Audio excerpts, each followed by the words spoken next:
It was a chilly morning in Beckley. I sat at the window, watching the rain drumming on the glass, and thought about how quiet the house had become since Elizabeth had left. 3 years have passed, and I still listen to the footsteps that are no longer there.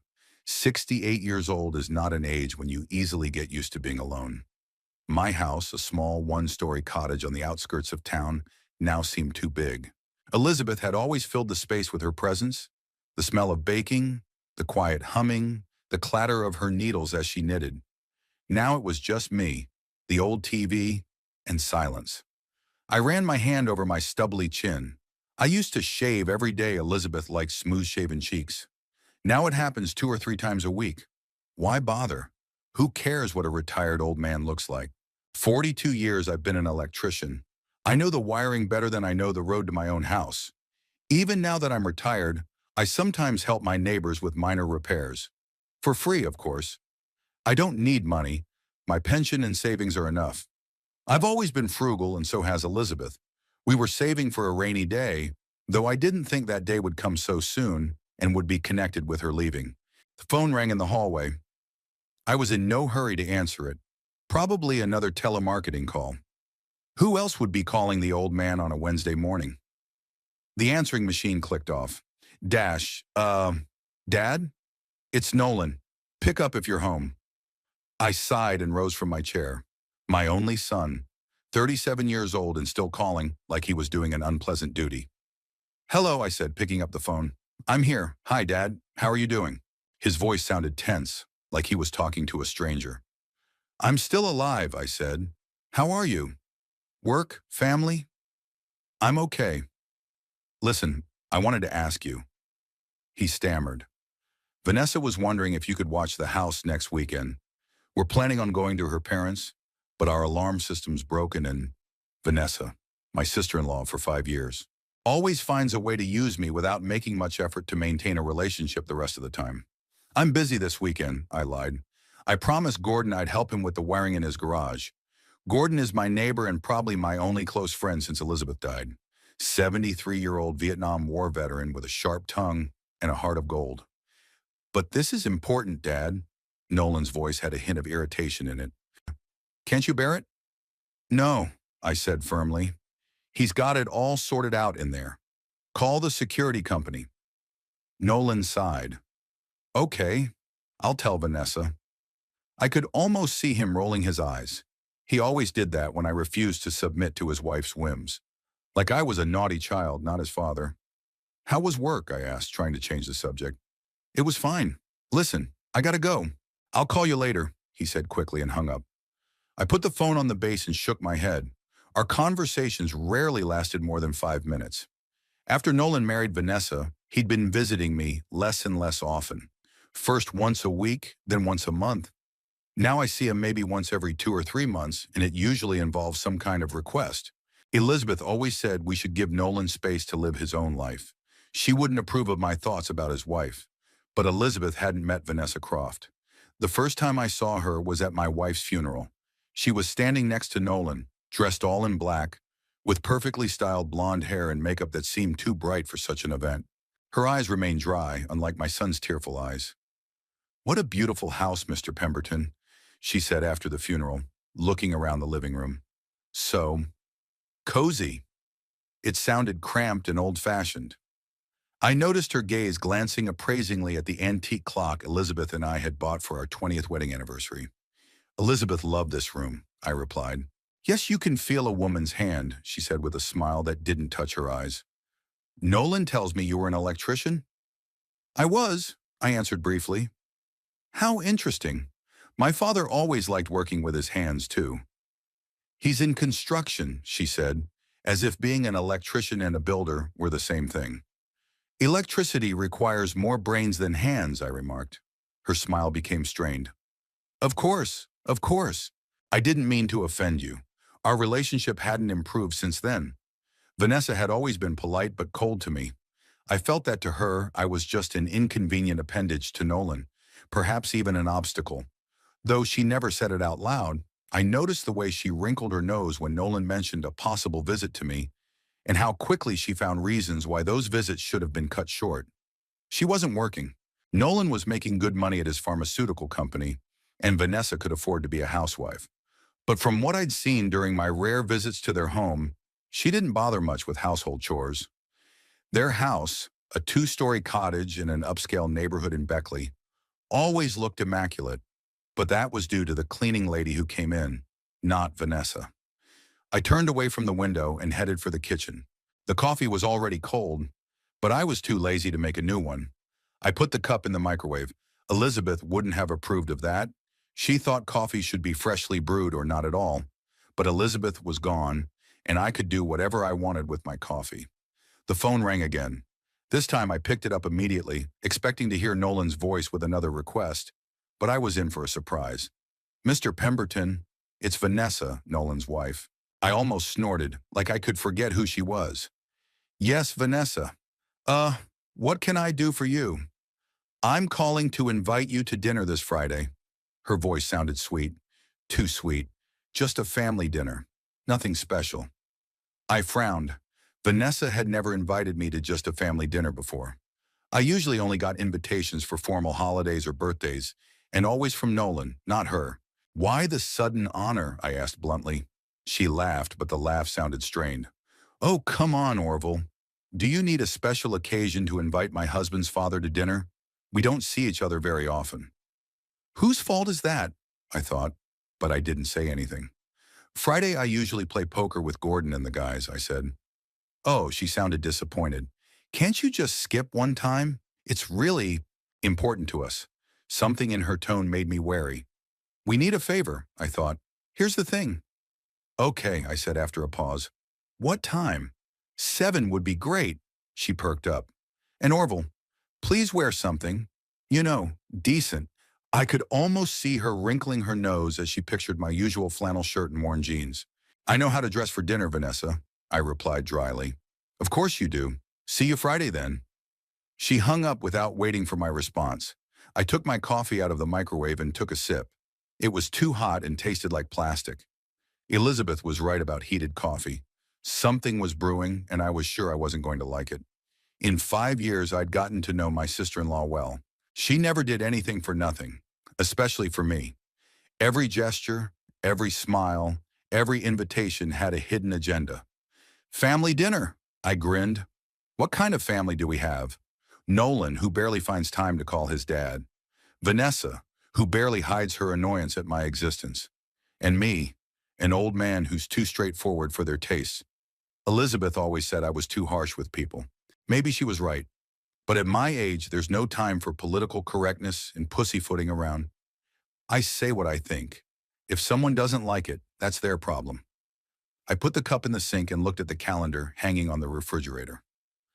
Friday was 2 days away. 2 days to prepare for whatever Vanessa was up to.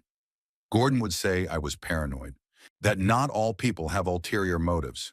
But Gordon doesn't know Vanessa like I do. He hasn't seen how she manipulates Nolan, how subtly she pushes him into decisions that favor her, how she alienates him from me. Friday. Family dinner. "Well, let's see what you're up to, my dear sister-in-law." I sighed and headed for the garage. I had a small workshop there where I fixed old radios and other electronics. It was an activity that helped me think. And now I had to think really hard about dinner and what Vanessa might be up to. Because one thing I knew for sure, it wasn't just going to be a family dinner. There was something else behind it, and I was going to find out what it was. Friday came faster than I expected. I stood in front of the mirror in my bedroom, tying my tie a navy blue with a subtle pattern. Elizabeth had given it to me for my 60th birthday. I rarely wore it, saving it for special occasions. Today was no special occasion, but for some reason I felt I had to look presentable. Maybe just so Vanessa couldn't pick on my appearance. The gray suit sat looser on me than it had before. I'd lost 6 or 7 pounds since Elizabeth died. Not on purpose, just that cooking for one seemed a pointless waste of time, and I often made do with sandwiches or reheated convenience foods. "You're getting old, Orville," I said to my reflection, adjusting my shirt collar. Gray hair, deep wrinkles around my eyes, faded skin. Time spares no one, but my eyes, gray-blue as Elizabeth used to say, the color of stormy skies, were still clear.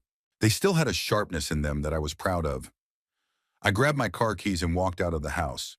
My old Ford was in the driveway, shabby but reliable, just like myself. I sat behind the wheel and took a deep breath, preparing myself for an evening that promised to be interesting. Nolan and Vanessa's house was a 20-minute drive from mine. I'd intentionally arrived 5 minutes past the appointed time, a small act of defiance that I knew would annoy Vanessa. Their house stood out among the others in this upscale neighborhood of Beckley. 2 stories, with an immaculately manicured lawn and ornamental shrubs. When they first bought it 3 years ago, Vanessa couldn't wait to show me every corner. I remember her proudly talking about the marble countertops in the kitchen and the Italian tile in the bathroom. I thought at the time that the price of the house must have been way beyond their means, but Nolan assured me that everything was under control. I rang the doorbell and heard the familiar sound of Vanessa's heels tapping on the hardwood floor. The door opened and my sister-in-law appeared before me in all her splendor, perfect hair, a carefully chosen dress, a radiant smile that didn't reach her eyes. "Orville!" she exclaimed, as if she were genuinely pleased to see me. "You are like clockwork." I held back a smile. We both knew I was late. "Vanessa," I nodded, "you look beautiful." "Oh, it's an old dress," she waved her hand, though I could have sworn I'd never seen it before. "Come on in. Nolan's waiting in the living room." I stepped into the house and immediately smelled something exotic, not home cooking. I bet the food had been ordered from some fancy restaurant. Nolan rose from the couch when I arrived. He looked tense, and I noticed that the whiskey glass in his hand was almost empty. "Hi, Dad," he said, coming up for a brief hug. "Mine is glad you could make it." "I promised," I replied, shaking his shoulder. "How's work going?" "It's great," he answered quickly. "Too fast." "Vanessa said you're helping Gordon with the wiring?" "Yeah, his garage was a total disaster," I lied. There was no wiring, but I wasn't going to admit I'd lied to avoid them asking me to keep an eye on the house. Vanessa returned from the kitchen with a glass of red wine. "Your favorite, Orville." "Cabernet Sauvignon," she handed me the glass. I didn't remember ever telling her my wine preferences. In fact, I rarely drank wine. I preferred whiskey if I did. "Thank you," I said, accepting the glass. "That's very thoughtful of you." "Have a seat. Dinner's almost ready." She pointed to the couch. "I'll just check on our risotto." Our risotto, I bet. I bet she doesn't even know how to make it.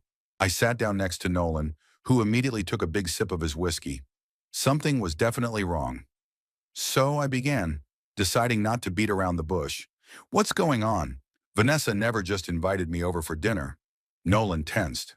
"What do you mean? Does it take a special occasion to invite your father over for dinner?" I looked at him in disbelief. "Are you serious? We both know Vanessa isn't my biggest fan, and the sudden invitation to a family dinner is suggestive." Nolan sighed. "Just give her a chance, okay? She's trying." Before I could respond, Vanessa came back into the room. "We're all set, she announced. "Please come to the table."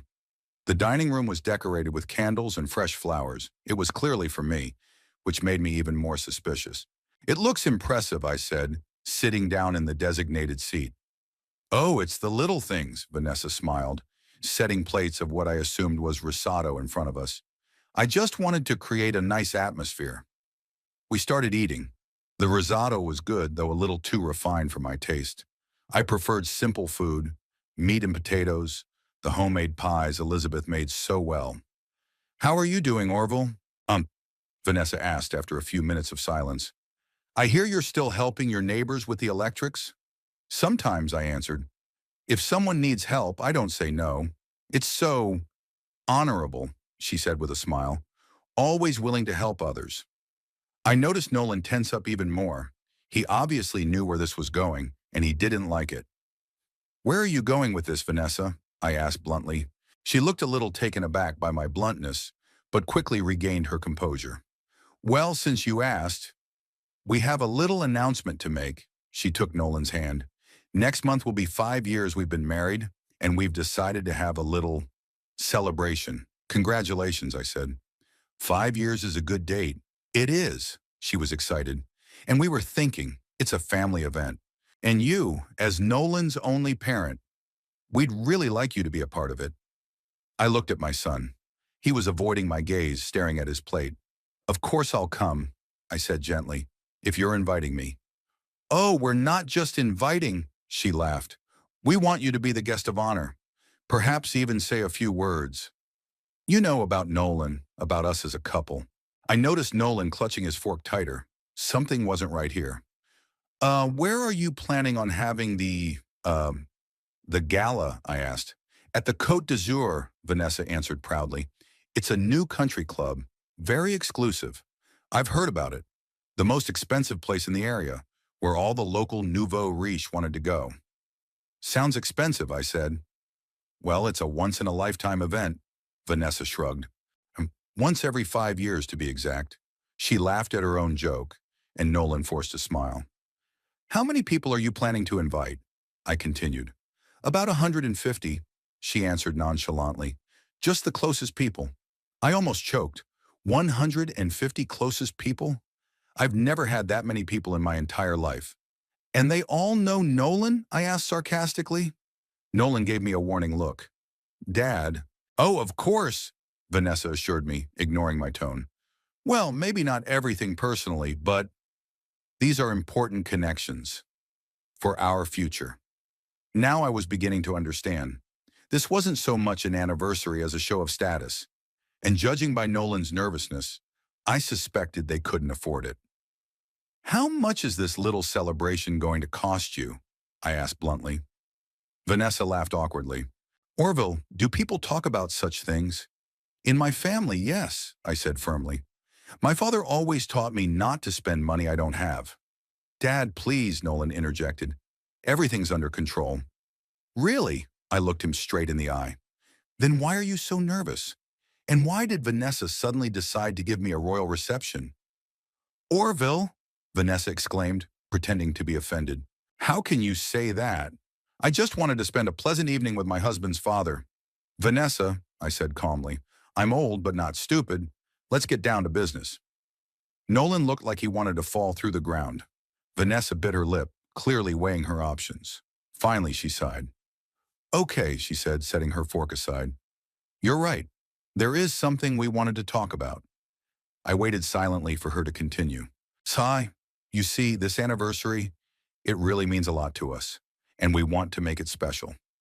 But it costs money, I finished for her. Yes, she admitted. Well, finances are a little tight right now. I looked at Nolan.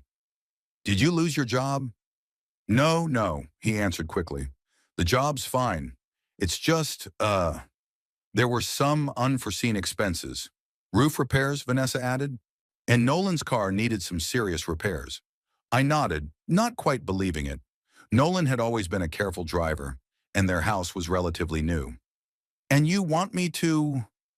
We were thinking maybe you could, help, Vanessa said cautiously, as a present for our anniversary. There it is. The cards are finally on the table. Help, I repeated, financially. That would be so nice of you, Orville, she smiled. And we would, of course, introduce you to all of our guests as Nolan's generous father who had made this wonderful event possible. I looked at my son, expecting him to say something, but he remained silent, staring into his glass. How much do you want? I finally asked. Vanessa exchanged a quick glance with Nolan before answering. $20,000 would be perfect, she said with the same bright smile. I almost choked on my wine. $20,000 for a party? That was more than I'd spent on my wedding to Elizabeth, even adjusted for inflation.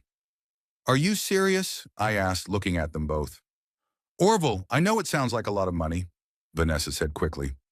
But think about what it means for Nolan. To us. What does it mean, Nolan? I turned to my son. Is it really that important to you? Spending $20,000 to impress people, most of whom you don't even know? Nolan finally looked up. Dad, I know it sounds stupid to you, but this is important to Vanessa, and that means it's important to me too. I looked at my son, and I didn't recognize him. Where's the bright boy who dreamed of changing the world with his pharmaceutical discoveries? The one who said money wasn't the most important thing in life? Vanessa had him completely under her control, and he didn't even fight back. You have savings, I said calmly. I know you make good money, Nolan. Yes, but... he began. We invested most of it in the house, Vanessa interrupted him. And like I said, There were unexpected expenses. I leaned back in my chair, studying them both. Something wasn't adding up here. Even with the roof and car repairs, they had to have money left over. Unless, of course, there were other expenses they hadn't told me about. "I'll think about it," I said finally. Vanessa's face brightened. "Really? Oh, Orville, that would be so." "I said I'll think about it," I repeated firmly. No promises. Her smile faded a little, but not completely. Of course, we understand." The rest of the dinner passed in awkward silence, punctuated only by Vanessa's attempts at small talk. She talked about the plans for the party, who would be attending, what the music would be. I listened, half listening, watching Nolan. He looked depressed, which was uncharacteristic of him. Even in the worst of times, he always remained optimistic. It was another sign that something was wrong. After dessert, some kind of French pastry, too sweet for my taste, I decided I'd had enough. "Thanks for dinner," I said, standing up. "It was informative. Are you leaving already?" Vanessa looked disappointed.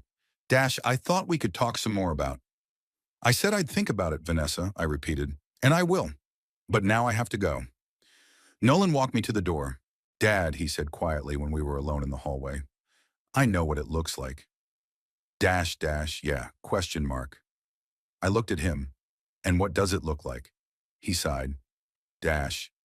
"Look, Vanessa she loves the beautiful life, and she wants our anniversary to be special." "For $20,000, I said dryly. "I know it's a lot.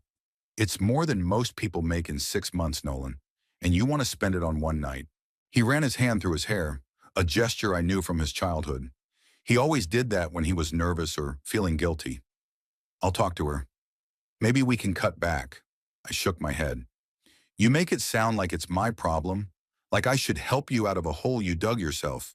Dad, please don't start." "No, you listen to me, Nolan." I lowered my voice so Vanessa wouldn't hear. "I can see that something's wrong. And it's not just this party. What's really going on?" He looked away. Uh, Nothing. It's just, going through a rough patch." I didn't believe him, but I decided not to push it, at least not right now. "Okay, but remember, I'm always here if you need to talk." Without Vanessa. He nodded but didn't say anything. I patted him on the shoulder and walked out. Sitting in the car in front of their house, I thought back to all the weird coincidences when Vanessa had shown interest in my finances. Questions about my retirement, about how I plan to manage the house in the future. Casual remarks about how generous I've been in helping neighbors for free when I could be taking money. And now this request for $20,000 for a party. Something was definitely not right here. And I was going to find out what it was, because Nolan was my son, and if he was in trouble, I needed to know about it. Even if the trouble was named Vanessa Croft. I started the car and headed home, pondering where to begin my little investigation. Because one thing I knew for sure, this party story was just the tip of the iceberg, and I was going to see what lurked beneath the water. I spent the 3 days after dinner thinking and doing a little investigating. The more I thought about Vanessa's request, the more concerned I became about Nolan's behavior. My son had never been a spender or a show-off. Even when he had money, he remained practical and judicious. This sudden need for an expensive party, this nervousness, all indicated that he was under a lot of pressure. I called my old buddy Roger, who worked at the bank. Of course, I didn't ask directly about Nolan's financial situation. That would have been unethical and probably illegal. But I did ask some general questions about signs of financial problems in young families.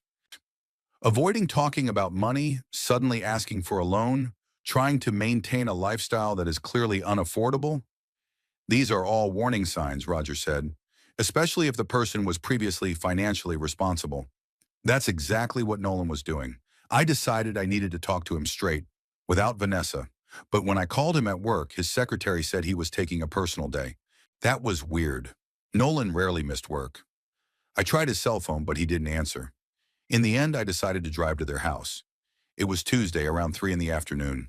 Nolan was usually at work at that time, and Vanessa was probably at home.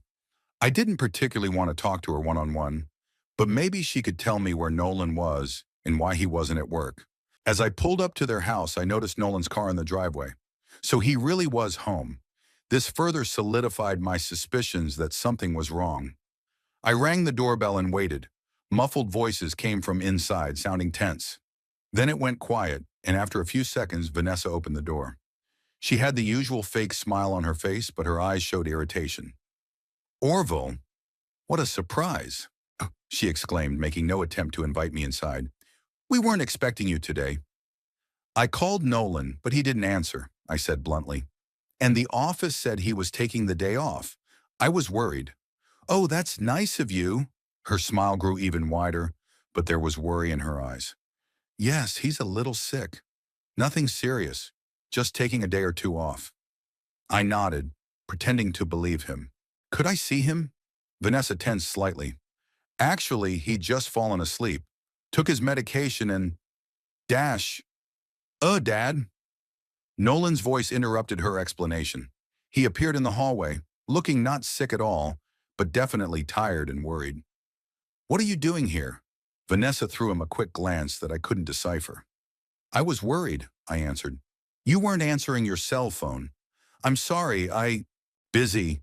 He ran a hand through his hair, and I noticed that his hands were shaking slightly. "Can I come in?" I asked, glancing at Vanessa, who was still blocking the doorway. She reluctantly stepped back.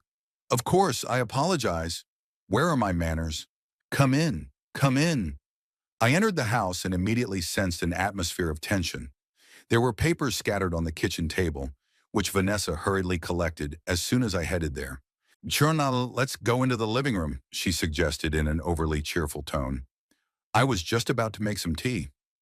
Nolan followed silently, avoiding my gaze. He looked like he hadn't slept in several nights. "What's going on, Nolan?" I asked bluntly when we sat down in the living room. "Nothing, Dad," he answered quickly. "It's just a busy period at work." "So stressful that you took the day off." Vanessa stepped in before he could answer. "You know, Orville, the last time you came over, we hadn't finished our conversation about the anniversary." She looked at me meaningfully. "You promised to think about it." "I remember," I nodded. "And I did." Her face brightened. "What did you decide?" I looked at her, then at Nolan. "I decided I wanted to know the truth. What's really going on?" I don't know what you mean." Her smile became strained. "Nolan," I turned to my son, ignoring her. "Are you okay?" He started to nod, but then stopped inside. "Look, Dad, we're really going through a rough patch right now, but we'll get through it." "Nolan," Vanessa said sharply, "we don't need to bother Dad with our petty problems." I stared at her. $20,000 is not a petty problem, Vanessa. And I want to know what's really going on before I even think about giving you that money. "Well, if you insist," she sighed, feigning humility. "We do have some financial difficulties. Nothing serious, just temporary difficulties." "What kind of difficulties?" "Like I said, roof repairs, Nolan's car, and credit cards," Nolan added quietly. Vanessa gave him an annoyed look. "Yes, and some unexpected credit card charges." "Unforeseen?" I raised an eyebrow. "What does that mean?" "Small investments that haven't paid off yet," Vanessa said quickly. "But it would pay off. All it takes is a little time." I looked at Nolan. "What kind of investment?" He squirmed awkwardly on the couch. "Vanessa found out about, an opportunity to invest in a new fashion line. A friend of hers is launching a brand, and we were asked to be early investors." "How much?" Vanessa interrupted him before he could answer. "It's all temporary, Orville. The business is in the startup phase, but it'll start turning a profit soon. And then we'll not only give you your money back, but—" "How much, Nolan?" I insisted, looking directly at my son. He lowered his eyes. 35,000. I felt a chill go through me. 35,000 on some dubious fashion brand? And that money gone? "It's not gone," Vanessa objected. "It's invested. It's just that the launch is a little delayed." "How long?" "Just for, a few months." 6, Nolan clarified. 6 months delayed. I leaned back on the couch, trying to make sense of the situation. "Shirayenu. And now you want me to give you another 20,000 for the party? After you've already lost 35,000 on questionable investments?" "We didn't lose it," Vanessa insisted. "And a party isn't just for fun. It's an opportunity to network, to meet influential people who can help our business. What business? The one that hasn't even launched yet? Vanessa was starting to lose her patience. Look, Orville, I realize this may sound strange to you. You're from a different generation. But in today's world, that's how business is done. You have to invest in relationships, in contacts. I looked at Nolan, who was looking more and more unhappy by the minute. Is that really what you want, son?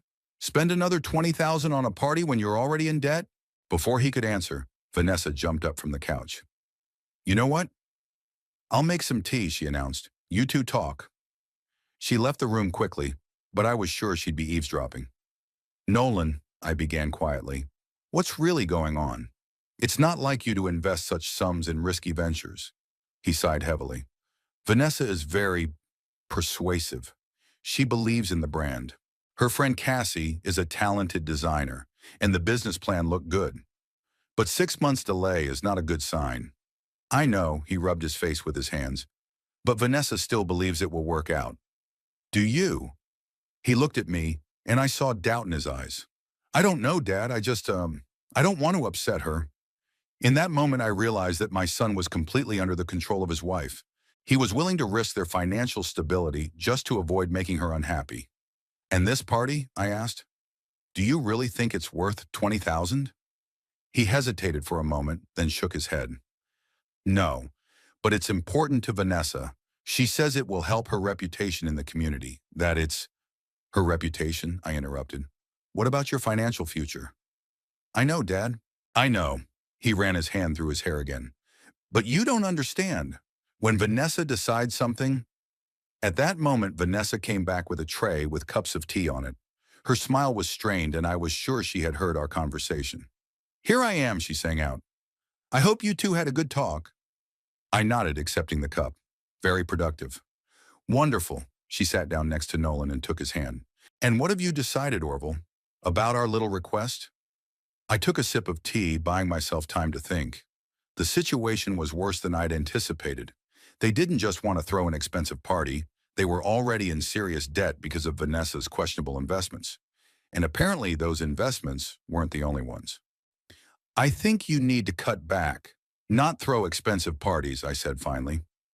Vanessa's face contorted with irritation, but she quickly pulled herself together. Orville, I understand your concern, but believe me, this party isn't just for fun. It's an investment in our future. Like the $35,000 you've already lost? We didn't lose it. Her voice became harsh. Why can't you understand? It's a temporary hardship. And how many more temporary difficulties do you have? I asked, looking her straight in the eye. What other investments have you made? She was silent, obviously not expecting such a direct question.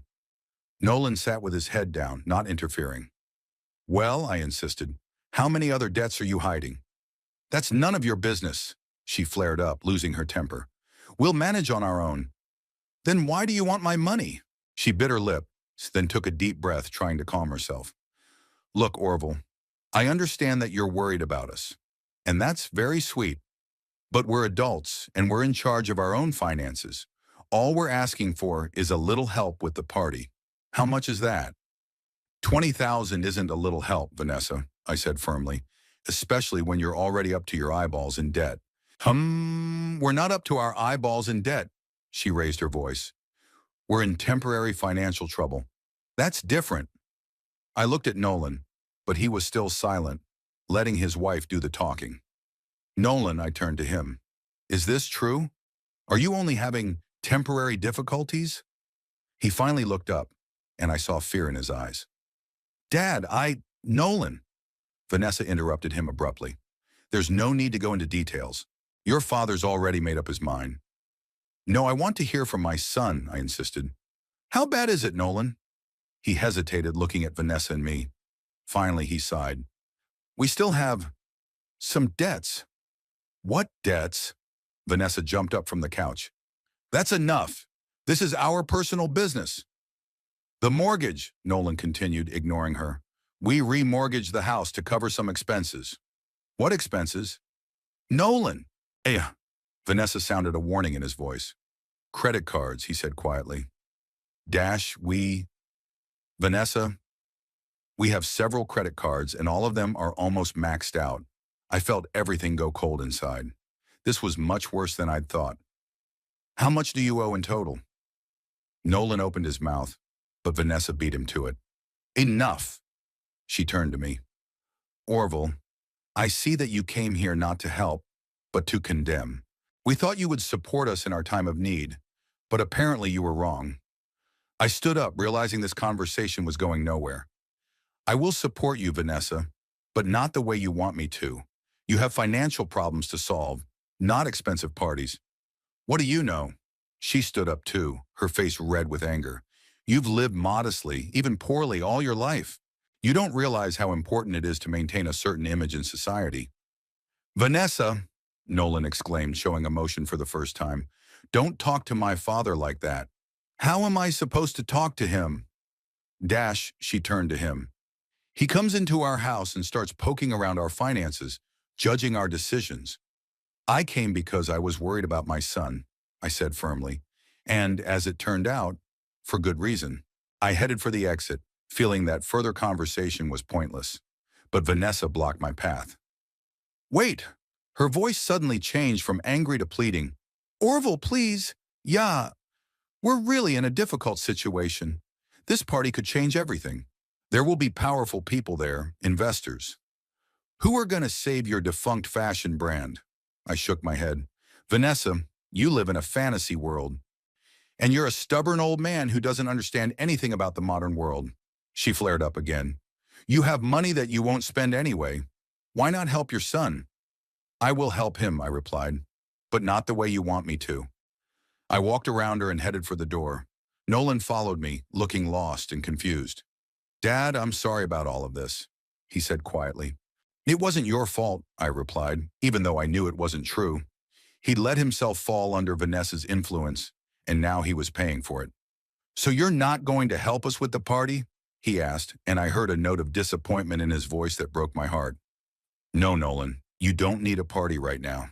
You need a financial advisor and a plan to get out of debt. Is that what you do with your only son? Vanessa showed up in the hallway, her eyes burning with anger.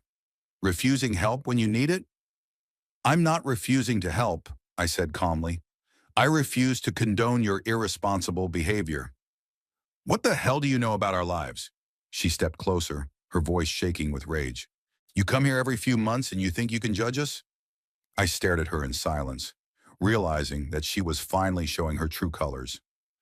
Nolan looked shocked, like he was seeing this side of his wife for the first time. Vanessa, calm down, he said, trying to take her hand, but she pushed him away. No, I won't calm down. She turned to me. Did you bring the money? You promised to think about it. And I have thought about it, I replied. The answer's no. You can't just walk away. Dash, she grabbed my sleeve as I turned toward the door. You're not leaving here until you pay my bill. Her words hung in the air. My bill, not our bill. This was her party, her whim, her attempt to impress the people she wanted to consider her friends. I turned to her slowly, releasing my sleeve from her grip. Okay, I said quietly. But then your relatives need to know that you're not really Vanessa Croft, but Vanessa Ellington Pierce, ex-wife of Hugh Pierce of Charleston, and that you didn't just divorce him, but cleaned out his credit cards before you disappeared. Vanessa's face instantly turned pale. She took a step back as if I'd hit her. What the hell are you talking about? Her voice shook, but not with anger, but with fear. I'm talking about what you kept from my son, I continued calmly. That you already had a husband when you met Nolan, the husband you stole from before you ran away, a husband who is still looking for you to bring you to justice. Nolan shifted his gaze from me to Vanessa, his face expressing shock and disbelief. Vanessa? His voice was barely audible. Is it true? No, she shouted, but her eyes betrayed her panic. He's lying. He's always hated me. I can show you the paperwork, I said to Nolan. Dash marriage certificate, police reports, credit card statements. I got it all. You have nothing. Vanessa tried to regain control of the situation, but her voice was breaking. He's bluffing, Nolan. He just wants to destroy our family. But I could see in her face that she knew I wasn't bluffing, and she knew her carefully constructed lie was about to fall apart. How did How did you? She stammered, her confidence fading by the second. It doesn't matter, I said. What matters is that I know the truth. And now Nolan knows it too. I turned to my son, who stood leaning against the wall as if his legs wouldn't hold him up. Nolan, I said softly, I'm so sorry. I didn't want you to find out like this. But you had to know. It's not true, Vanessa shook her head, but without the same confidence. Nolan, don't listen to him. He's making it all up. Nolan looked at her, and in his eyes I saw pain and doubt. Then why were you so scared? He asked quietly. She opened her mouth but couldn't find anything to say. Her mask had finally cracked, and her true face was showing through her frightened, cornered face. Yeah, I can explain, she said at last. Yes, it's not the way he says it is. But I could see in her eyes that she was frantically thinking up an explanation that didn't match the truth. I'll be at my place, Nolan, I said, opening the door. When you're ready to talk, come back. I walked out, leaving them to deal with the truth I'd just revealed. The last thing I saw before I closed the door was Vanessa's face, pale, eyes widened with horror. She knew her carefully constructed lie had collapsed, and now she had to face the consequences of her actions. The drive home seemed endless. I drove slowly, gripping the steering wheel so hard my knuckles turned white. The images kept running through my mind. Vanessa's pale face, Nolan's shocked look, the heavy silence in the hallway after I'd spoken. I didn't want it to turn out this way. I didn't want to be the one to shatter my son's illusions. But did I have a choice? Watch Vanessa drag him down, get him into debt, manipulate him. Number. Better the bitter truth than the sweet lie. By the time I pulled up to the house, it was starting to get dark. I walked into the empty house, turned on the light, and collapsed into my chair. There was a picture of Elizabeth on the table next to me, smiling, holding the bouquet of wildflowers I'd picked for her on our 20th anniversary. Oh, Liz, I said quietly, what have I done? Elizabeth had always been sensible. She would know how to act, how to tell the truth without destroying everything around her. She had a gift for finding the right words in any situation. I didn't have that gift. I was blunt, sometimes to the point of rudeness. And today my directness could cost me my relationship with my son. My gaze fell on a folder on the bottom shelf of the coffee table. It contained every document I'd managed to gather about Vanessa's past. The marriage certificate, bank statements, the police report, all the things I'd mentioned to Nolan. I didn't want my son to see those papers. But maybe now he would have to. I remembered the day I'd first learned the truth about Vanessa. It was about a month ago, an incredible coincidence that turned everything upside down. That day I'd gone to a big electronics store on the outskirts of Beckley. I needed new headphones. The old ones had broken, and I liked to listen to classical music in the evenings when I was working in my workshop. The store was almost empty. Weekday, mid-morning.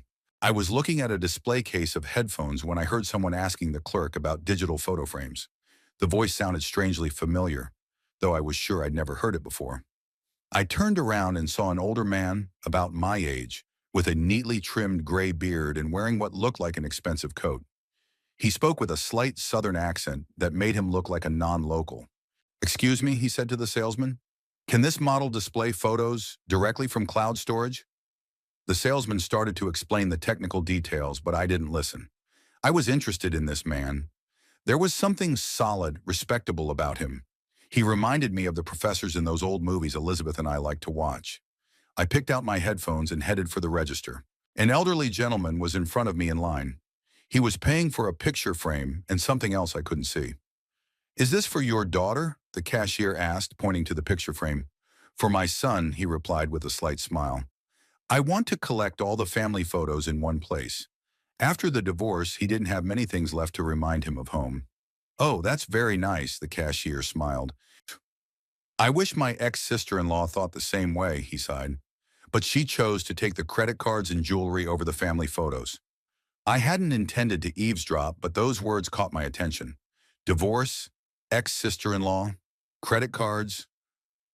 Something stirred in the back of my mind, some vague suspicion. When we both left the store, I saw him heading toward the same cafe across the street where I was about to go. On a sudden impulse, I decided to speak to him. "Excuse me," I said to him when we were at the entrance to the cafe. "I don't mean to be intrusive, but I overheard part of your conversation in the store. I think we might have a A mutual acquaintance. He looked at me in surprise. Really? And who might that be? I hesitated. My assumption was absurd, based only on a vague feeling. But something urged me to continue. Perhaps your ex-sister-in-law. I don't mean to be indelicate, but, is her name Vanessa by any chance? His eyes widened. He looked at me as if he'd seen a ghost. How do you know? He asked quietly. Are you one of her creditors? No, I shook my head. I'm Orville Pemberton, and Vanessa is probably married to my son right now. We sat in the cafe for almost 3 hours. Richard Pierce, that was the gentleman's name, was the father of Hugh Pierce, Vanessa's first husband. He told me everything, how Vanessa had entered their family, charming everyone, how she had gradually started spending Hugh's money on expensive purchases, how she had convinced him to take out several loans and credit cards, and how one day she had simply disappeared, emptying all the accounts and taking Hugh's mother's jewelry. My son was devastated, Richard said, looking into his cup of coffee. Not so much by the money, although she had taken almost $50,000, but by the betrayal. He had believed her. We all did. I listened to his story, and every word was like a blow. The story he was telling matched all too well with what I'd observed in Nolan and Vanessa's relationship. And you went to the police? I asked. Of course, Richard nodded, but she'd covered her tracks, changed her name, her appearance, her town. The police tried to find her, but without much success. It's been 6 years. What did she look like then? I asked, pulling out my phone and opening Vanessa's picture from last year's Christmas. Richard put on his glasses and looked at the screen carefully. The hair is different, he said thoughtfully. It was brown then, and she was fuller. But the eyes, those eyes I'd recognize anywhere. They were hers. I felt my insides tighten. Part of me still hoped it was an incredible coincidence, a mistake. But looking at the certainty in Richard's eyes, I knew it was true. Do you have proof? I asked. Something I could show my son? Richard nodded. I don't have any with me, but I can send you copies. Marriage certificate, photographs, police report, bank statements, anything you need. We exchanged contacts, and the very next day I received an email from him with all the promised documents. I printed them out and put them in a folder, not knowing when or how to tell Nolan about my discovery, or if I should tell him at all. Part of me wanted to reveal the truth immediately, to protect my son from a con artist who was undoubtedly planning to do to him what she'd done to Hugh Pierce. But the other part was afraid of how Nolan would take the news. He loved Vanessa despite her flaws. The truth could ruin his life. And now, almost a month later, I've revealed my cards. Not the way I'd planned, not carefully and gradually, but in the heat of confrontation, as a weapon against Vanessa. I acted impulsively, perhaps even violently. But what else could I do when she was demanding my money, threatening, and manipulative? The ringing of the phone snapped me out of my musings. Nolan's name popped up on the screen. I took a deep breath and answered it. Dad, his voice sounded hoarse, like he'd been screaming or crying for a long time. I need to talk to you. Of course, son, I said. Do you want to come, or should I? I'm on my way, he interrupted and hung up. I put the phone down and looked at the clock. It was almost 8 in the evening. It had been about 3 hours since I'd left their house. Enough time for Vanessa to come up with an explanation for her actions or for Nolan to realize the truth. I didn't know which option awaited me. 20 minutes later, I heard the sound of a car pulling up. Looking out the window, I saw that Nolan had arrived alone. Was that a good sign? Or was it? I opened the door before he could ring the bell. Nolan stood on the doorstep, looking exhausted and lost. His eyes were red, his hair mussed, like he'd been running his hands through it. Come in, I said, stepping aside. He came in and went into the living room, where he sat in the chair he'd always chosen since he was a kid. Do you want something? I asked. Coffee or something stronger? Whiskey, he said, if you have any. I nodded and headed for the bar in the corner of the room. I poured 2 fingers of whiskey into a glass and handed it to him. I decided not to pour it for myself. I needed a clear head tonight. Nolan took a big gulp and grimaced. Vanessa denies everything, he said without preamble. She says you made it all up to ruin our marriage. That you've always hated her. I nodded, unsurprised. I'd thought she'd deny it. So it's true? He looked at me, and there was a pleading look in his eyes. A plea to tell me that I was lying, that this was all just a cruel joke or revenge on Vanessa for her demand for money. Instead of answering, I stood up, walked over to the coffee table, and pulled out a folder. Here, I said, handing him the documents. These are copies of everything I got from Richard Pierce, the father of Vanessa's first husband. The marriage certificate, the photos, the police report. It's all in here. Nolan took the folder slowly, as if it might burn his fingers. He opened it and began to look through the documents. His face grew paler with each page. It's impossible, he whispered, looking at a wedding photograph where Vanessa, with brown hair and a little fuller, but undoubtedly her, was smiling next to a young man who was obviously Hugh Pierce. I know this is hard to take, I said quietly. Believe me, I was shocked myself when I found out. How did you find out? He asked, still staring at the photograph. I told him about my chance meeting with Richard Pierce, about our conversation in the cafe, about the documents he'd sent me. I didn't know whether to tell you, I admitted. I was afraid of your reaction, so I kept quiet. But today when she started demanding money, threatening, I couldn't take it anymore. Nolan looked through the rest of the paperwork in silence. The police report where Hugh Pierce accused his wife Vanessa of theft and fraud. Credit card statements showing large spending sprees shortly before her disappearance. Pictures of Vanessa with the Pierce family at various events. All this time, he finally said. 5 years. Was it all a lie? Not everything, I said carefully. Maybe she really loves you. Maybe she wanted to start a new life with you. But even to me, those words sounded false. If Vanessa was capable of such deceit, such betrayal, could she truly love Nolan? Or was he just her next target, her next source of money? She told me she grew up in Portland, Nolan said quietly. That her parents died in a car accident when she was 20. That she had no one but distant relatives she didn't keep in touch with. What's the real story? According to these files, she's from Charleston. Her real name is Vanessa Ellington. She married Hugh Pierce when she was 26. And apparently her parents are still alive, just, not in touch with her after what she did. I didn't say anything, giving him time to process it all. What am I supposed to do now, Dad? He finally asked. And in that moment he looked so young, so lost. Like when he used to come to me as a kid with a broken knee or a broken toy, expecting me to fix it. But I couldn't fix anything now. I could only support him. It's your decision, Nolan, I said gently. I can't tell you what to do. But what would you do? If you were me, I wondered. What would I do if I found out that the man I'd lived with for 5 years had completely lied to me? That our entire marriage was based on deception? I would talk to her, I finally said. I would have given her a chance to explain. But I wouldn't trust those explanations implicitly. I'd check the facts, and then I'd decide if I could go on living with a man who was capable of such deceit. Nolan nodded as if that was the answer he'd been expecting. She's already started to explain, he said. After you left, said that yes, she was married to Hugh, but that he was supposedly abusive, controlling, that she'd run away from him to save her life, that she only took what was rightfully hers. And you believed her? He shrugged his shoulders. I don't know. Maybe there's some truth to it. But those documents, the police report, it's not like she was a victim. You could contact Richard Pierce, I suggested, hear his side of the story in person, or even Hugh. Nolan shook his head. I'm not sure I'm ready for that. Not right now. We sat in silence for a while.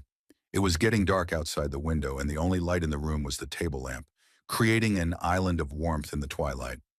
What would Mom say? Nolan asked suddenly. The question caught me off guard. Nolan rarely talked about Elizabeth after she died. It was too painful for both of us. Your mother, I began, choosing my words carefully, always believed in forgiveness, but she also believed in honesty. She would say that a real relationship can't be built on lies, and that everyone deserves a second chance, but not everyone is willing to take it right. Nolan smiled weakly. Sounds like her. He finished his whiskey and set the glass on the table. Vanessa said that you were meddling in our lives, he said, that you were always trying to control me and never accepted my choices. I felt my insides tighten. Typical tactic, trying to turn him against me. Is that true, Nolan asked, looking me straight in the eye. You never approved of our marriage? I sighed. Mom, I never thought Vanessa was right for you, I admitted. But not because I wanted to control you. It was because I saw how she manipulated you, how she changed you. You stopped coming. You stopped calling. You drifted away from your old friends, from your hobbies. You're different. Different. People change, Dad. It's normal. Yeah, but not like this. Not when those changes make you miserable. He lowered his eyes. I'm not unhappy. You're not, I asked softly. Then why do you look so haggard?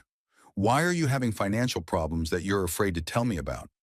Why are you letting her make decisions that put you in an even more difficult position?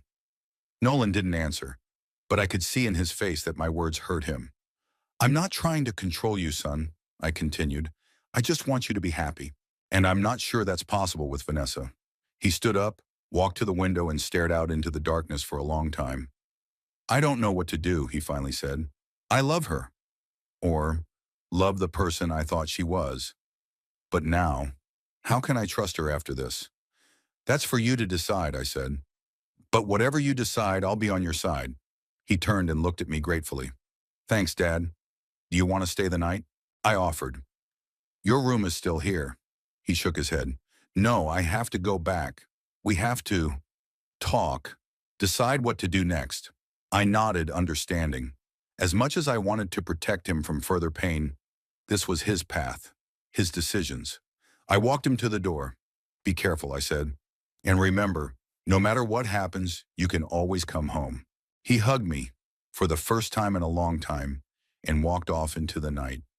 I closed the door and went back into the living room. The file folder was still on the table, open to Vanessa and Hugh's wedding picture. I closed it and put it back on the shelf. Whatever Nolan decided, I'd done what I could. I'd uncovered the truth, given him proof, backed him up. The rest was in his hands.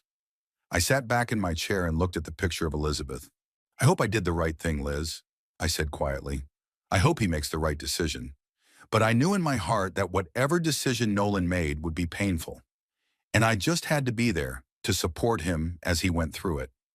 Because despite all our differences, all our misunderstandings and conflicts, he was my son, and I loved him no matter what. The morning after Vanessa's revelation was overcast and dank, as if nature itself had decided to match my mood.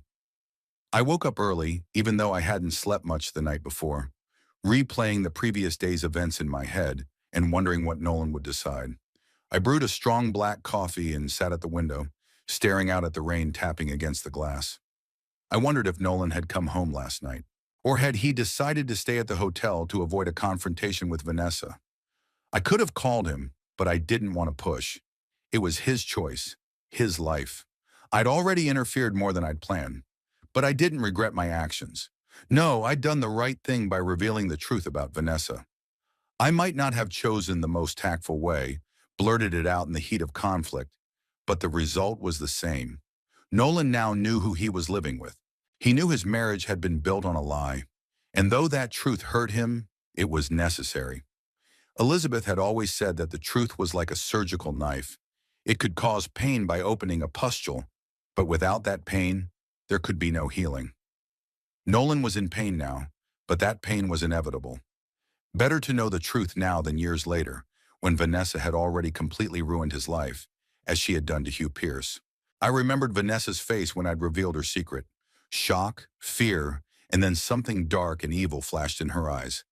In that moment, she'd shown her true face, the face of a manipulative, cornered man.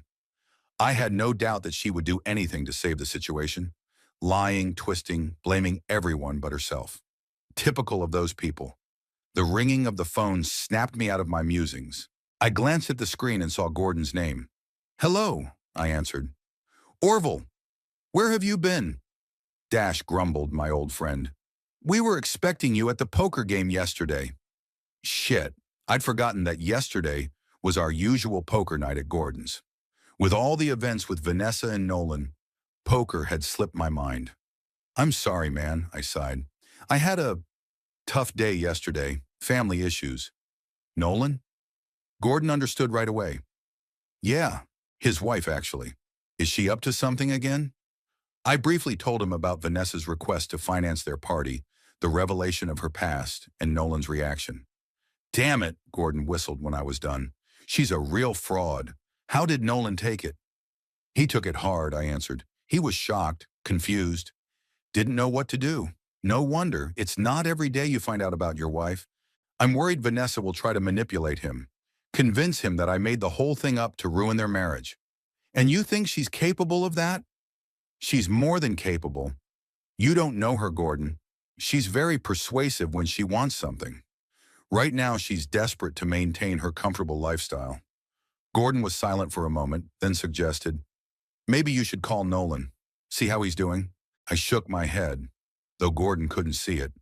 No, I'll give him time. He'll contact me himself when he's ready. You're right, Gordon agreed. Too much pressure might push him away. Just be ready if he asks for help. Always ready. We talked some more, and Gordon invited me to lunch. I accepted. I needed a distraction from my troubling thoughts, and the company of an old friend was just what I needed. After the conversation, I decided to do something practical. Working with my hands always helped me organize my thoughts.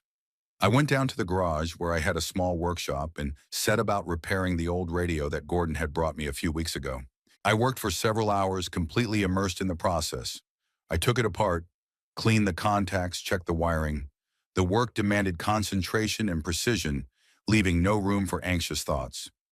It was exactly what I needed. When I finally finished and checked the receiver, it worked perfectly, picking up even the weakest stations. It was well past noon.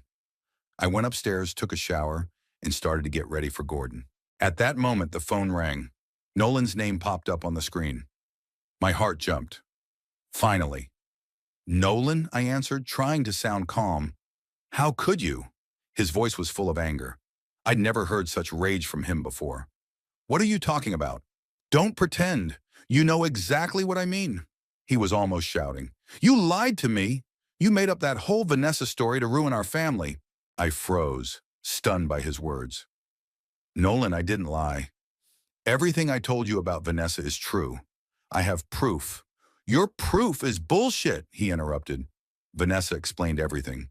They're fakes that you forged to turn me against her. I couldn't believe my ears. Had Vanessa managed to convince him so quickly that I was lying? Nolan, listen to me, I said, trying to speak calmly. I didn't forge any documents. You've seen the marriage certificate, the police report, the pictures. Forged. Every single one of them. Vanessa was never married to this Hugh Pierce. She's not even from Charleston. You're making all this up because you hate her. I don't hate Vanessa, I countered. I'm worried about you, that she's using you like she used Hugh. Stop it. He raised his voice even more. Stop lying. Vanessa was right about you. You always wanted to control my life. Always thought you knew best. But this time, you went too far. I took a deep breath, trying to stay calm. Nolan, I realize it's hard for you to accept the truth about Vanessa. But think about it logically. Why would I make up such a complicated story? Why would I forge documents?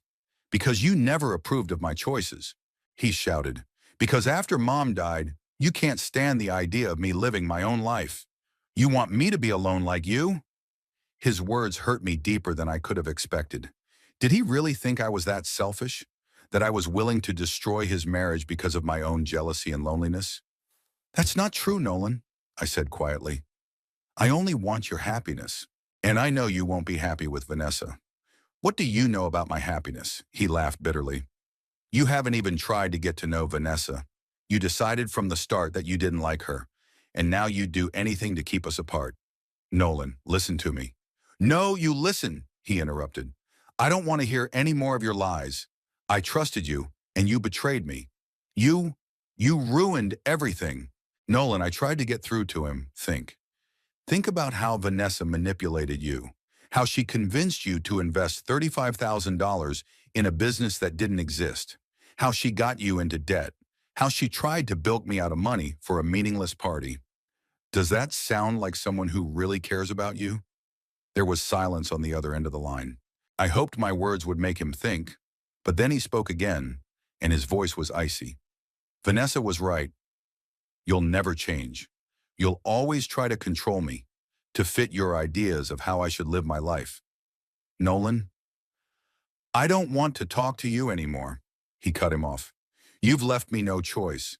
I have to choose between you and Vanessa, and I choose her. I felt a chill go through me. Don't make any rash decisions, son. Just think about it. I've already made up my mind. His voice was firm. Goodbye, Dad. He hung up, leaving me in a deafening silence. I slumped back in my chair, feeling my strength leave me. Nolan had chosen Vanessa, believed her lies instead of the truth I was trying to reveal to him. I didn't know how long I sat like that, staring into the void. Maybe a few minutes, maybe an hour. The ringing of the phone snapped me out of my daze again. Orville, are you coming? Gordon's voice sounded concerned. I've been waiting for you for half an hour. I'm sorry, Gordon, I said, struggling to gather my thoughts. I can't make it tonight. Nolan just called. So? Is it that bad? Worse than I thought, I told him briefly about my conversation with Nolan. The devil, Gordon cursed. Ekan, that woman's a real manipulator. She's got the guy wrapped around her finger. What am I supposed to do? I asked, feeling completely helpless. He chose her. He trusts her over me. Give him time to cool off, Gordon advised, and then try again. With evidence he won't be able to ignore. What kind of proof? I've got all the documents, photos. Kurnarnord. Which Vanessa said you forged, Gordon reminded him. We need something he can't dismiss so easily. Direct contact with the Pierces, maybe? Or someone else who knew Vanessa in her past life? I thought about it. The idea was good. But how to find such people? I only knew Richard Pierce, and that only through a chance encounter. I'll think about it, I said. Thank you, Gordon. And I'm sorry I canceled lunch. Forget it. That's what friends are for. Call me if you need any help. After talking to Gordon, I felt a little better. At least I had a plan of action. I needed hard evidence that Nolan wouldn't be able to ignore. I pulled out the business card Richard Pierce had given me that day at the coffee shop. It had a phone number and an email address on it. I hesitated looking at the card. Should I call him or not? Involve him in our family drama? In the end, I decided I had no choice. If I wanted to save my son from a con artist, I needed help. I dialed the number, and after a few beeps, I heard a familiar voice with a southern accent. Richard Pierce speaking. Mr. Pierce, this is Orville Pemberton. We met at the electronics store a month ago. I'm the father of... Yes, I remember you, Mr. Pemberton, he interrupted. Your son is married to Vanessa. How's that going? Have you told him the truth? I did, I answered. But I'm afraid she convinced him that I made it all up, that all the documents you sent me were forgeries. Damn it, Richard muttered. That woman is unbelievable. She did the same thing to Hugh when her former colleague met them by chance and recognized her. Convinced my son that the man was just a stalker stalking her. It sounded so familiar it took my breath away. She used the same tactic over and over again. Mr. Pierce, I need your help, I said bluntly. My son doesn't believe me. He thinks I'm lying out of jealousy and a desire to control his life. I need proof he can't ignore. What can I do? I don't know. Maybe you could talk to him, or Hugh. Tell him everything in person? Richard thought about it. Hugh is abroad in London at the moment, but I could come, or we could arrange a video call. I have the originals of all the documents I sent you, and something else that might convince your son. What's that? The video of their wedding. And security footage from our house that clearly shows Vanessa taking my wife's jewelry and documents before she disappeared. I felt hope flare up inside me. That would be perfect, I said. He won't be able to dismiss the video as fake. I need a few days to get everything organized, Richard said. I'm in Charleston now, but I can come to Beckley at the end of the week. If, of course, your son agrees to meet with me. That could be a problem, I admitted. After our conversation, he's unlikely to want to see me, let alone meet you. Then we must find a way to contact him directly, Richard said firmly, without your involvement. Do you have his work address? I could accidentally meet him after work. It was a risky idea, but it could work. Yes, he works for a pharmaceutical company called Farm Tech in downtown Beckley. Usually finishes at 5. Okay, Richard said. I'll come down on Friday and find a way to talk to him. I'll send you an email when I've organized everything. Thank you, Mr. Pierce, I said with sincere gratitude. I know this is not your problem, and I appreciate your help.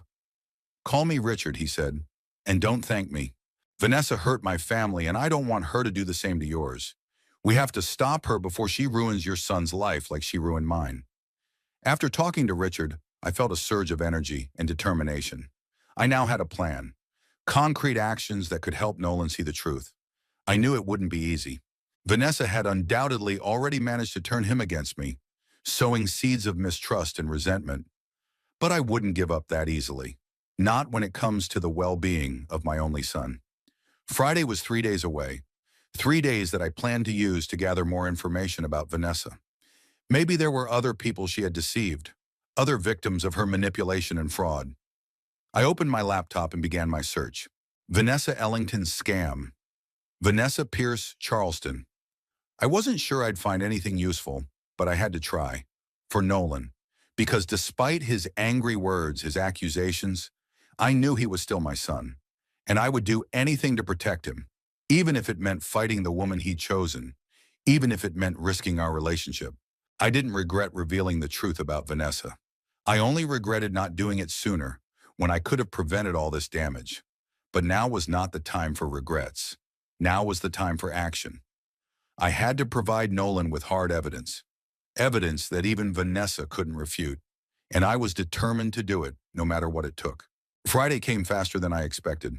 I hadn't gotten a single call from Nolan in the past 3 days, even though I'd tried several times to contact him myself. My calls went unanswered, my messages unread. He seemed to have cut me off from his life completely. Richard Pierce, as promised, flew into Beckley on Thursday night. We met at a small cafe near his hotel to discuss a plan of action. Richard looked tired after the flight, but determined. I talked to Hugh, he said, stirring his coffee. He can't make it, but he's recorded a video message for your son, and he sent some more documents, bank statements, showing how Vanessa emptied her accounts before she disappeared. Do you think that will be enough? I asked hesitantly. Nolan is completely under her influence right now. He's convinced I fabricated all the evidence. Richard pulled a clipboard out of his briefcase. Look at this, he said, opening a video file. A surveillance tape appeared on the screen. The date in the corner showed May 16th, 2018, almost a year before Vanessa had met Nolan. There was a woman in the video, undoubtedly Vanessa, albeit with brown hair instead of blonde. She was carefully opening a safe in the wall, pulling out boxes of jewelry and documents, putting them into a bag. Her face was clearly visible as she looked directly into the camera for a moment, then hastily looked away. She didn't know about the cameras, Richard explained. Hugh had installed them after a series of burglaries in their neighborhood, but hadn't told her. She thought no one would know. I nodded, looking at the screen. It was irrefutable proof. Even if Vanessa tried to claim the woman in the video wasn't her, the resemblance was too obvious. It should convince Nolan, I said. Unless, of course, he's willing to look at it. He will, Richard said firmly. I'll take care of it. The plan was simple. Richard would accidentally meet Nolan after work, introduce himself, and ask for a brief conversation.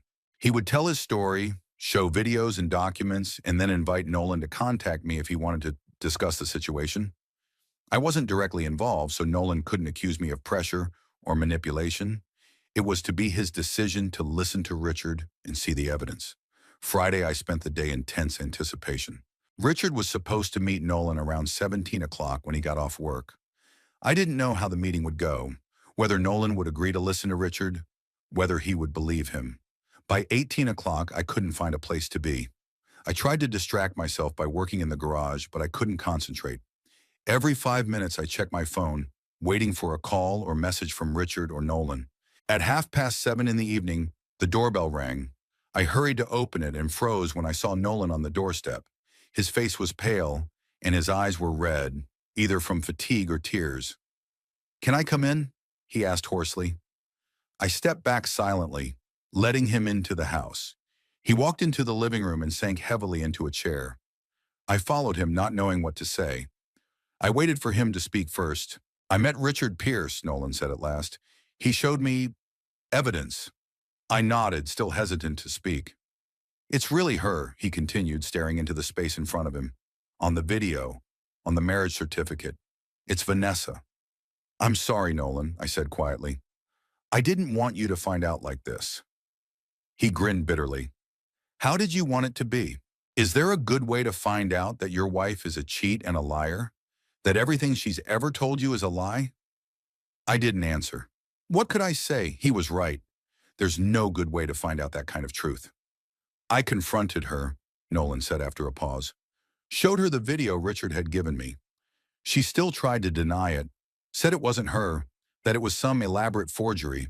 But when I showed her the video message from Hugh, he fell silent, remembering. I could only imagine the pain he felt at that moment. She broke down, he finally continued. She started crying, begging me to forgive her.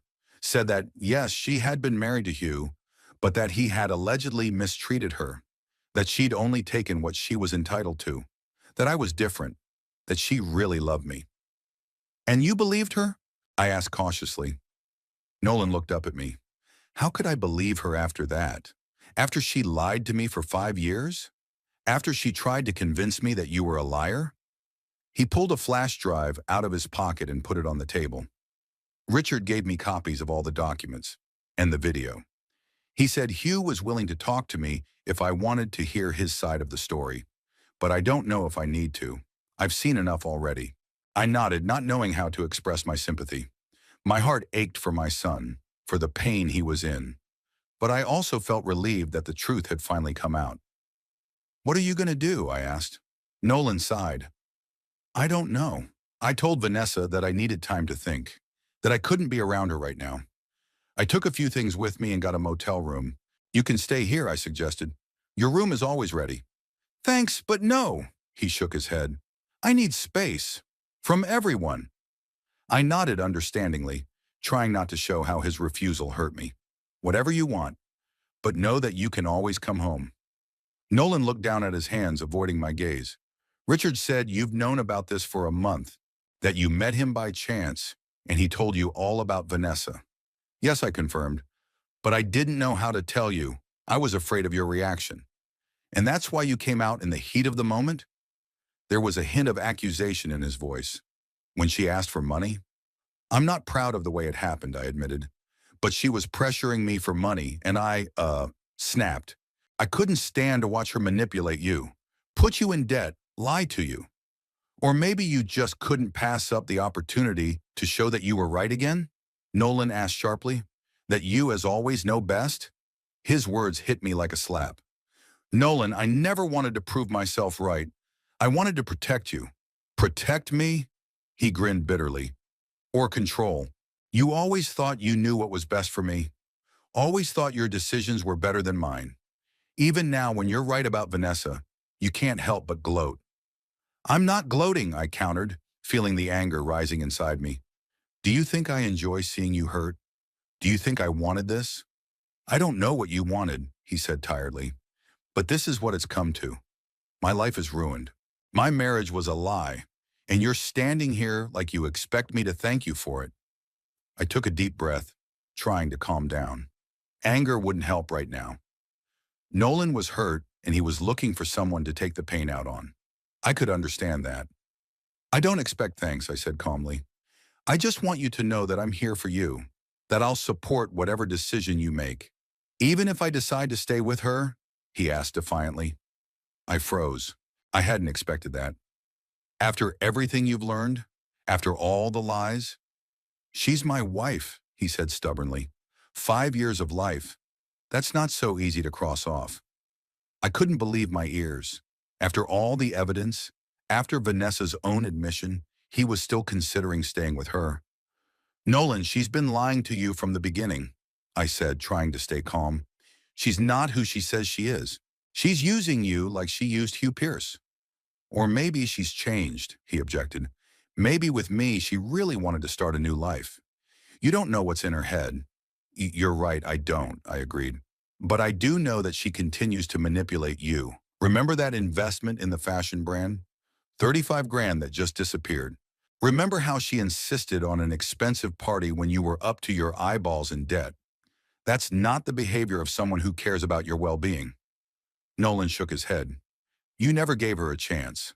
From the beginning, you decided she wasn't right for me, that she wasn't good enough for your son. That's not the point. Yes, it is, he raised his voice. You always thought you knew better. Even now when I say I can forgive her, you've already decided it's a mistake. I felt the irritation building up inside. Why couldn't he see the obvious? Why was he defending a woman who had so shamelessly deceived him? Okay, I said, trying to keep my emotions in check. It's your life, your decision. If you want to stay with Vanessa, go ahead. But don't come to me when she picks your pockets again and disappears. As soon as the words were out of my mouth, I regretted them. Nolan looked like I'd hit him, his face closed, his eyes cold. This is it, he said quietly. This is the true Orville Pemberton. Always right, always knows best. And if you don't agree with him, you're an idiot who doesn't deserve his help. Nolan, that's not what I meant. That's exactly what I meant, he interrupted, standing up. I knew I shouldn't have come. I thought you'd at least try to understand.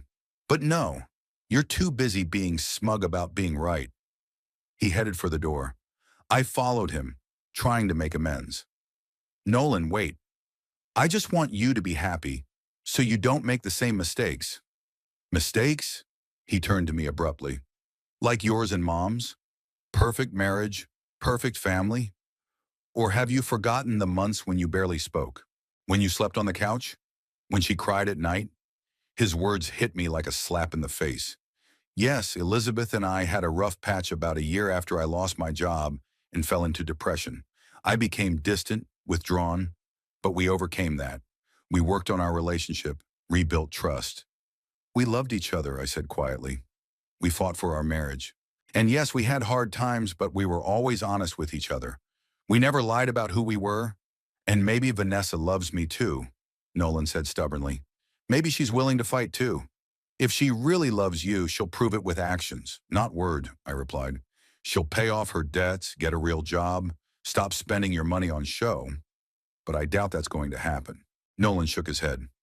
You'll never change, he said bitterly. You'll always judge, always think you know better. Well, enjoy being right, Dad. I hope it keeps you warm at night. With those words, he walked out, slamming the door. I was left standing in the hallway feeling devastated. Things hadn't gone the way I'd hoped. Instead of reconciliation, instead of understanding, our rift had gotten even deeper. I walked back into the living room and sank heavily into the chair. The flash drive Nolan had left behind was still on the table, a silent testament to the truth he recognized but couldn't accept. I sat like that for several hours, staring into the space in front of me. At one point, the phone rang. It was Richard Pierce. I told him about Nolan's visit and our conversation. He's still protecting her? Richard wondered. After all the evidence? Seems so, I sighed. He says he can forgive her for lying, that maybe she really loves him and wanted to start a new life. My son said the same thing, Richard said quietly. When the first suspicions arose, he defended her too, made excuses. It takes time to accept such a truth. I hope he makes the right decision, I said.